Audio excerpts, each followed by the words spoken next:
हैं। Ibn Battuta जो यह पुस्तक लिखता है, इस पुस्तक में यह मोहम्मद बिन तुगलक की जो नीतियां हैं उसकी आलोचनाएं भी करता है। आलोचनाएं कैसे? जो राजधानी ट्रांसफर की गई, जो कागजी मुद्रा चलाई गई और जो आक्रमण किए गए दक्षिण भारत में, या जो अन्य आक्रमण किए गए जिसमें वह असफल हुआ और बहुत सारा धन उसने खर्च किया, उन सब की जो निंदा है वह इब्न बतूता हमको करता हुआ दिखता है। जब हम मोहम्मद बिन तुगलक के प्रयासों को देखेंगे जो उसने अपनी दिल्ली सल्तनत को विस्तारित करने के लिए किया, और उन सब में जब वह असफल हो जाता है तो किस तरह की व्यवस्थाएं थी, मतलब किस तरह उसने प्रसारित करने का प्रयास किया और वह किस तरह से असफल हुआ, उन सब को हम बहुत डिटेल से देखेंगे। लेकिन अभी हम देख रहे हैं बहुत बेसिक कि किस तरह के विवरण हमको मोहम्मद बिन तुगलक से संबंधित मिलते हैं। तो इब्न बतूता का जो एक्सपीरियंस है वह अपनी पुस्तक रिहाला में वह दिखाते हैं। वह कहते हैं कि इसने बहुत सारे खतरनाक निर्णय लिए, बहुत सारे भ्रमित करने वाले निर्णय लिए, राजधानी को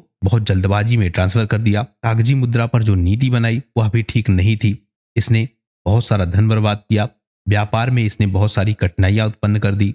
यह सब कुछ यह मोहम्मद बिन तुगलक के बारे में लिखता है। लेकिन इसके साथ साथ हम यह भी देखते हैं कि मोहम्मद बिन तुगलक इस इब्न बतूता को चीन में भेजते हैं अपने राजदूत के रूप में। और क्यों भेजते हैं? क्योंकि यह पहले ही अपनी यात्रा के दौरान एक बार चीन गया था और वहां पर जो चीन का युआन वंश है उसके शासनकाल में यह पहुंचा था और वहां की व्यवस्थाओं के विषय में इसने लिखा था। मोहम्मद बिन तुगलक क्या चाहता था कि जो चीन है उसके साथ एक तो राजनीतिक संबंध स्थापित हो जाए, लेकिन उससे भी ज्यादा जो व्यापारिक संबंध है वह चीन के साथ स्थापित हो जाए। इन्हीं कारणों से यह इब्न बतूता को एक राजदूत के रूप में भेजता है। कहाँ? चीन में।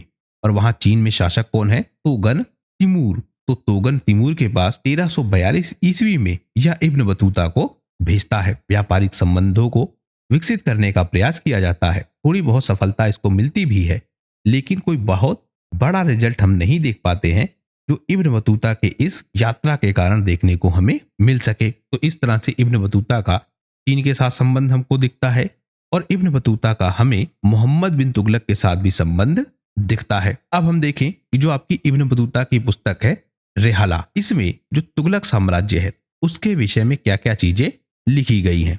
सबसे पहले यह व्यवस्था बताता है उमरा की। यह कहता है कि जो प्रशासनिक व्यवस्था है इसमें बहुत सारे गवर्नर हैं और इन गवर्नरों को कहा जा रहा है उमरा, और उन्हीं के माध्यम से जो नियंत्रण है प्रशासनिक व्यवस्था का वह चलाया जाता है। इब्न बतूता जो यहाँ के राज्य हैं उनके विषय में भी बताता है।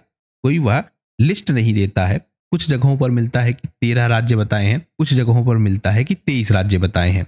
लेकिन क्योंकि इब्न बतूता खुद से कोई लिस्ट नहीं मिलता है तो जिन राज्यों का उसने उल्लेख किया है उनको कैटेगराइज करके या बताया जाता है। तो सूची तो नहीं दी है पर बहुत सारे क्षेत्रों का उसने विवरण दिया है। जो सम्राट के आदेश हैं वह आदेश किस प्रकार से लागू करवाए जा रहे हैं, शासन क्षेत्र कैसे चल रहा है अलग अलग क्षेत्रों का, उन सब के विषय में यह बताता है। जो यह 23 प्रांत हैं इसका विवरण भी हमको कहीं कहीं मिल जाता है। लेकिन आप ध्यान रखिएगा कि इब्न बतूता कोई स्पष्ट सूची नहीं देता है, कोई लिस्ट नहीं देता है इन राज्यों की कि तुगलक वंश के समय कितने राज्य थे। स्थानीय प्रशासन गवर्नरों द्वारा किया जाने वाला जो प्रशासनिक नियंत्रण है उसके विषय में यह चर्चा करता है और यह बताता है कि किस तरह से जो सेंट्रलाइज सिस्टम है वह सिस्टम विकसित हुआ था। भले ही प्रांतों के स्तर पर गवर्नर नियुक्त थे, लेकिन जो उनका नियंत्रण था वह हमको दिल्ली सल्तनत के पास ही दिखता है।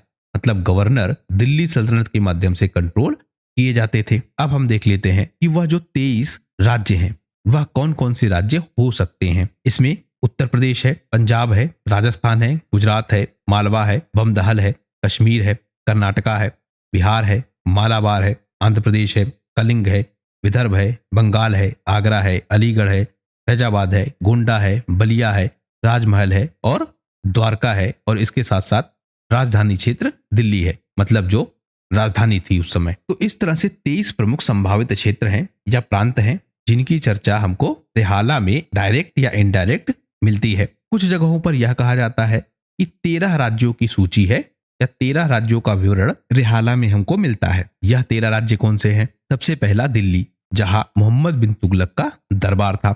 दूसरा उत्तर प्रदेश, फिर पंजाब, राजस्थान, गुजरात, मालवा, मालाबार, बमदहल, दक्षिण भारत के क्षेत्र, कश्मीर, पठान, कोल्हापुर और बिहार।